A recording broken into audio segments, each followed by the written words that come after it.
For a long time, the original Space Jam movie was set to be something that was a perfect storm of events, meaning that they had the biggest sports superstar of the time in Michael Jordan and the biggest cartoon characters for decades in the Looney Tunes, and were able to put them together in a film that was honestly rather good. Much better than people expected, and it's become a pop culture phenomenon, whether or not you liked it. And admit it, you liked it. So when Space Jam 2 was teased to be happening with LeBron James, people were naturally frightened. And upon seeing the first trailer for Space Jam: A New Legacy, those fears do seem a bit justified. Allow us to tell you why Space Jam 2 won't be as good as the original. Be sure to like this video and subscribe to our channel. 8. Comparisons. Let's get the elephant out of the room here, shall we? Okay, one of the biggest reasons why Space Jam: A New Legacy is a bad idea from the get-go is that it's always going to be compared to the original, and on a certain level, that's technically not a bad thing. When you have a franchise, you're supposed to go and see if the various films stack up to one another and maintain the quality that set everything in motion. But for Space Jam, that's not exactly something that should happen off of principle alone. Again, the original movie was a true perfect storm of ideas and guys willing to do something outside of their comfort zone. Michael Jordan had just come back to the NBA and was prepping to start his next three-peat attempt. It was a perfect time to go and make Space Jam.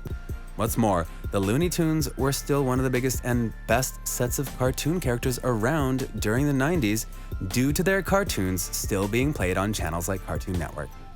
Fast forward to now, and while it's absolutely fair to say that LeBron James is the most popular player in the NBA right now, and even just won his 4th title in the previous playoffs, you can't say that the popularity of the Looney Tunes has maintained throughout the past 2 decades. In fact, they did another live-action movie called Back in Action, and it bombed horribly. Granted, they did have some popular cartoon shows debut after Space Jam, like Baby Looney Tunes and the Looney Tunes show on Cartoon Network, but those shows have long since passed, and the current one on HBO Max has issues. The point here is that this isn't a perfect storm for things. It's the opposite. It's the exact opposite, in fact. This is a cash grab and trying to replicate what worked so well in the original film. Plus, it's really odd that LeBron James has said time and time again that he didn't want to be compared to Michael Jordan. And yet he's doing a sequel to the movie that Michael Jordan made legendary. Just saying. 7. Space Jam. Here's another elephant that can't be ignored. The name Space Jam, in regards to the first movie, was a reference to how it was a basketball game that was going to get played against aliens that had come from another world. One that happened to want the Looney Tunes to work for them via enslavement at their amusement park. So, thus it was a battle of worlds, a Space Jam. What's the name referring to in the sequel? Technically, you could argue that it's a reference to how LeBron and his son, Dom, are pulled into cyberspace, and thus they're battling inside the computer. It's a different kind of Space Jam, but that's honestly a bit lame, especially since most don't use the term cyberspace anymore. Or at least not as much as they used to. Okay, it's not 1989 anymore. Sure, it might be nitpicking, but names are important, and they're not setting a good new legacy by stretching the intent of certain things. Which brings us to 6, the plot. So, we've already reminded you about the original plot of Space Jam, but what do you think about this new plot? Well, it's honestly about how LeBron James and his son Dom argue over what Dom's future is supposed to be. In short, LeBron feels that his son has a lot of great basketball potential and that he's not doing enough to bring it out. But Dom wants to be a video game developer and is mad that his dad won't let him be himself. Now, on the surface, that sounds like a good, if not basic, setup for a family drama, except there are a few problems with that. Not the least of which is that this is LeBron betraying who he actually is. You see, he has a set of kids in real life, none of whom are in this movie for the record, and he has been pretty open and honest about how he would never force them to try and follow in his footsteps. Yes, one of his sons does play basketball, and LeBron has tried to help him with that, but that wasn't his son's choice. The only thing that LeBron did force upon his kids was that he wouldn't allow them to play certain sports, like football. Sure, you can argue that this is just story and that they're showing a version of LeBron James, but the original Space Jam didn't do that. They played Michael Jordan very close to who he was, even showing him trying to be a good baseball player and rediscovering his love of basketball, albeit in a unique way. So thus, this is just plot for plot's sake, and you can easily guess what will happen by the end of the movie in terms of how Dom and LeBron will make up. 5. The Rejects. This one is a small one, but we want to make it known anyway. The villain of the movie goes and sends LeBron James to Toon World, where he meets the Looney Tunes. But in doing so, he calls them the Rejects. Why? Why call them that? Yes, he's evil, but come on, man. The Looney Tunes helped build up Warner Bros. Show some respect when you say their names. 4. Don Cheadle's challenge. Sticking with the main villain, Don Cheadle will play an evil computer algorithm known as Al-G. And it's he who kidnaps Dom and challenges LeBron James to a basketball game to go and get them back. The question is, why? Why LeBron? Why Dom?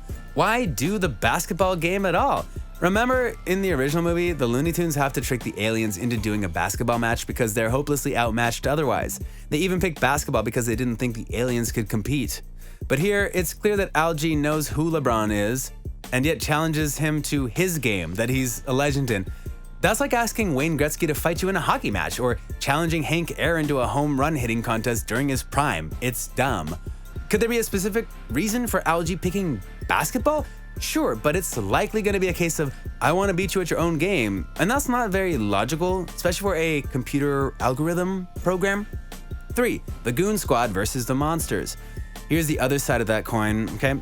In the original, the head alien, Mr. Swackhammer, played perfectly by Danny DeVito, assigns his smaller aliens to go and get Looney Tunes and bring them to Moron Mountain.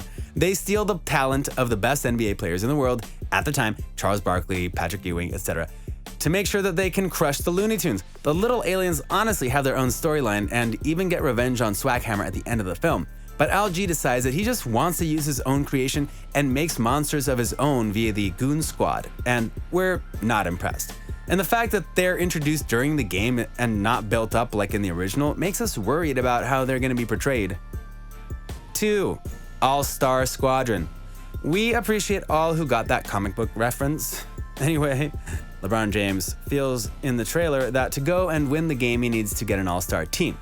And that raises all sorts of questions about the rules of the world. Remember, the Looney Tunes needed MJ to save their lives, and that's why they got him. LeBron doesn't think that the Tunes can stack up and thus wants to get people like Superman, Iron Giant, and so on. Obviously, that doesn't happen, which means there's a story reason why it won't, and that's kind of dumb. 1. Comedy. Something else that sticks out is that the comedy that was teased in the first trailer for Space Jam: A New Legacy is that they're trying really hard to go and be relevant with their humor. Like LeBron noting that, I bet Will Smith doesn't have to put up with this, and when Dom gets taken, he says in the most non-realistic way, what in the Matrix? Huh. Well, you get the idea. And let's also not forget when he face plants against a digital wall during the end of the trailer. So yeah, they're trying to ham this up when they don't need to. They have the Looney Tunes. Let that be the comedy and the rest will take care of itself. Except it won't likely, in this case, happen. Thanks for coming to my TED Talk. So what do you think?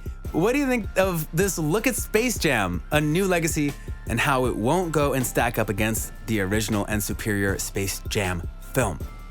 Are you not going to watch it because of how it appears to be shaping up? Do you feel that LeBron is stupid for going and doing this film? Is there anything you honestly are looking forward to with it? Let us know in the comments below. Be sure to subscribe, and we'll see you next time on the channel.